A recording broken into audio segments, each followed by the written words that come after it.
ये जो अभी सर ने बोला कि मैं कुछ कांग्रेस के नेताओं के साथ बैठा था, वहां ये तैयारी चल रही थी कि हम जीते तो कौन होगा, तो पीएम पद तो वो भी ये कह रहे हैं, और अभी आज जयराम रमेश ने भी कहा कि हम आपको 48 घंटे के अंदर अपना पीएम बता देंगे कौन है, लेकिन वो नंबर्स पर डिपेंड करेगा। लेकिन बाकी जो सर बता रहे हैं कि जो नाम चले, होम मिनिस्टर के लिए उद्धव ठाकरे या तेजस्वी यादव का नाम भी चल रहा है, फाइनेंस मिनिस्टर के लिए सिद्धारमैया, अरविंद केजरीवाल, पी चिदम्बरम, कोई भी हो सकता है, फॉरेन मिनिस्टर के लिए शशि थरूर डीएमके से कोई भी हो सकता है। ऐसे नाम जो है सर देख करके आए हैं। तो ये 2019 में भी ऐसा ही हुआ था। उस वक्त खबरें ये आई थी कि राहुल गांधी ने तो ये तक तय कर लिया था कि भाई हम स्टालिन को शायद बना देंगे, स्टालिन साहब को बना देंगे, अपना होम मिनिस्टर बना देंगे।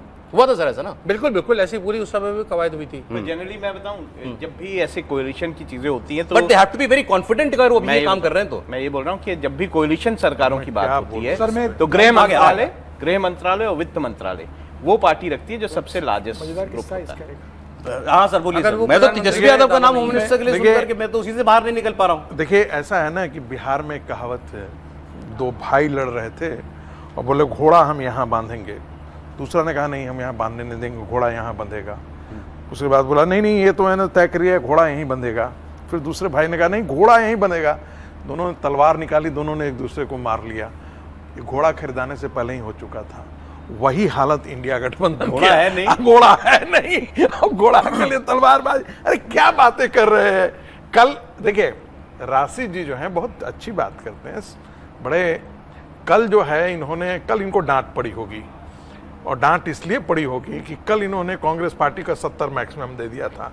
अब राहुल गांधी है नहीं कि जो हमें डांटे राजनीतिक दलों में, चलिए, ये तो उन लोगों के हंसी साथ मजाक होता की- हंसी मजाक है। की नहीं बात नहीं, ये है। जो नहीं देखिए कुर्सी की बात है, कुछ लोग होते हैं पत्रकारिता में भी जुड़े होते हैं और अलग से भी जो हस्तिनापुर से बंधे होते हैं, हस्तिनापुर की कुर्सी से बंधे होते हैं, तो ये बात कह रहे हैं उन लोगों की बात कर रहे हैं। नहीं सही बात है, ठीक। खबरें निकालना ही तो काम है हमारा, और काम क्या है? खबर निकाले। राजीव साहब ने कहा, उन्होंने आपको बड़ी कल से एक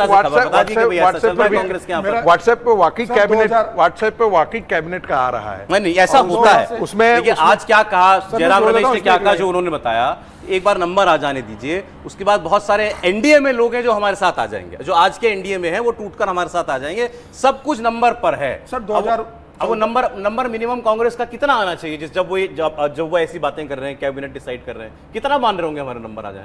देखिए मुझे लगता है कांग्रेस अगर जितनी बार पिछली सीटें आई थी, अगर उतना भी अगर लेके आती है कांग्रेस, उससे 10 सीटें ले आती है तो कांग्रेस के लिए बड़ा अचीवमेंट है। 100 नहीं सर, मुझे लगता है 65-70 सीटें पे अगर कांग्रेस के लिए आ जाती उस पर ही है तो बहुत बड़ा अचीवमेंट होगा इस समय कांग्रेस के लिए, कि कांग्रेस सीटें अगर बढ़ेगी तो तय है कि भारतीय जनता पार्टी की सीटें कम होंगी।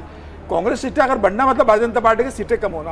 अभी राशिद जी बता रहे थे, चर्चा हो रही है, 2014 में भी चर्चा हुई थी, राहुल गांधी के लिए इटली से ननिहाल से सूट बनकर आ गया था कि 2014 में प्रधानमंत्री बनेंगे, तो नानी ने सूट भेजा था उनके लिए। मैं खबर बता रहा हूँ सर आपको, 2019 में इटली से सूट आया था, इटली से सूट भेजा था उनकी नानी ने कि राहुल गांधी प्रधानमंत्री बनेंगे तो इटली का सूट पहनेंगे।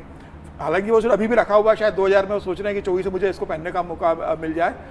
शरद पवार ने, और महाराष्ट्र के एक नेता है, उनको मराठी आती है, उनको बिल्कुल हिंदी नहीं आती है, मतलब वो गांव की मराठी बोलते हैं, मराठी भी अच्छी नहीं बोल पाते।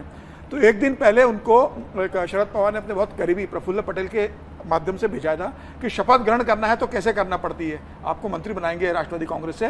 तो वो रट रहे थे कि मैं कैसे मराठी में उसको बोलूंगा। 2019 में तो शरद पवार इतने कॉन्फिडेंट थे 2019 में कि हम सरकार बनाने जा रहे हैं, मैं जिनको मंत्री बनाऊंगा प्रफुल्ल पटेल के साथ वो मराठी प्रॉपर बोलना सीख जाए।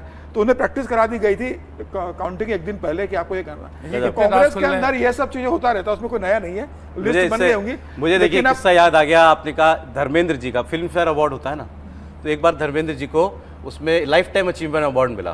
तो धर्मेंद्र जी बता रहे थे उसमें ऐसे ही जैसे हम लोग बात कर रहे हैं, वो माइक पर आए, अवार्ड हाथ में लिया हुआ, मेरी वो फिल्म आई, मुझे लगा अवार्ड मिलेगा, मैंने सूट सिला लिया, नहीं मिला। फिर कुछ साल बाद मेरी दूसरी पिक्चर हिट हुई, मैंने फिर सूट सिलाया, मुझे अवार्ड नहीं मिला। इस बार मैंने सूट नहीं सिलाया था, मुझे लाइफ टाइम अचीवमेंट अवार्ड दिया। तो हर आदमी को उम्मीद होती है कि भाई हमारी लॉटरी इस बार लग जाए।